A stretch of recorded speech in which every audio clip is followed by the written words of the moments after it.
Bienvenue dans cette nouvelle vidéo sur la mythologie des multichiens, la première de la chaîne. Nous allons vous présenter une mythologie méconnue, mais sûrement plus réelle que la mythologie romaine ou grecque, les multichiens. Au début de l'univers, il existait deux dieux, abstraits et imperceptibles, vivant au-delà de l'espace et du temps, Kubilai et Mishdubai. Par une force inconnue, ils créèrent une créature étrange, un chien gros sans pattes, au visage interloqué. C'était le tout premier multichien. Aujourd'hui, nous pouvons encore l'observer errer dans le vide spatial, tel un écho cosmique, sans âme ni utilité.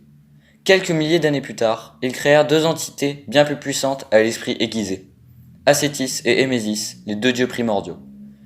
Par la suite, Acétis créa lui-même d'autres dieux, évoluant chacun de leur côté, et Hémésis fit de même. Plus tard, ces dieux s'ennuyaient, car ils voyaient toujours le même paysage noir, vide et sans vie. Un jour, Kubilai et Mishdubai offrirent une planète multichien à chaque dieu. C'est alors que les dieux firent naître des multichiens sur chaque planète multichien. Ces multichiens ignoraient totalement l'existence des dieux. Ils vivaient tranquillement quand soudain, il y eut une importante querelle entre les dieux. Les multichiens planètes se bagarrèrent et il y eut plein de morts parmi les rangs multichiens, qui étaient incités par les dieux à faire la guerre via l'esprit. Vu que les multichiens ne comprenaient pas pourquoi il y avait autant de guerres sans raison, accompagnées de tremblements de terre provoqués par l'entrechoquement des planètes, Kubilai et Mishdubai révélèrent aux multichiens l'existence des dieux, pour les épargner. Les dieux découvrirent que plus il y avait de multichiens qui les vénéraient, plus ils gagnaient en puissance.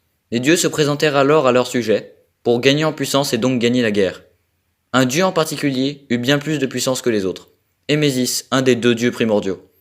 Hémésis était devenu tellement fort qu'il était totalement autonome, c'est-à-dire qu'il pouvait garder sa puissance sans être vénéré pour autant, et il pouvait même créer des dieux à l'infini. Hémésis, tenté par ses pouvoirs, se mit à ravager les autres planètes multichiens. Acétis prit alors une décision importante. Créer une alliance avec les autres dieux de son côté pour combattre Hémésis, qui s'appellera l'Alliance d'Acétis. En voyant tous les dieux qui se liguèrent contre lui, il fit de même. C'est alors que naquit les légions d'Hémésis.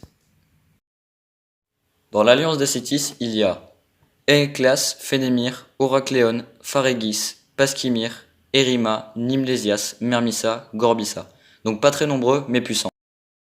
Dans les légions d'Hémésis, il y a Nargaroth, Gargaroth, Encaléon, Osteraban, Médagos, Orenhan, Kerenhan, Nimenhan, Elessar, Kalakar, Katrapan, Pitaplan, Retroran, Durnia, Alagenia. Ils sont donc plus nombreux mais moins puissants, chaque dieu aura une vidéo détaillée à son sujet. Les dieux dans l'alliance d'Acétis avaient un objectif simple, détruire toute la légion d'Hémésis un par un et tuer Hémésis en l'attaquant avec tous les dieux en même temps. Voilà, c'était une vidéo d'introduction un peu courte, mais la suite arrive bientôt et...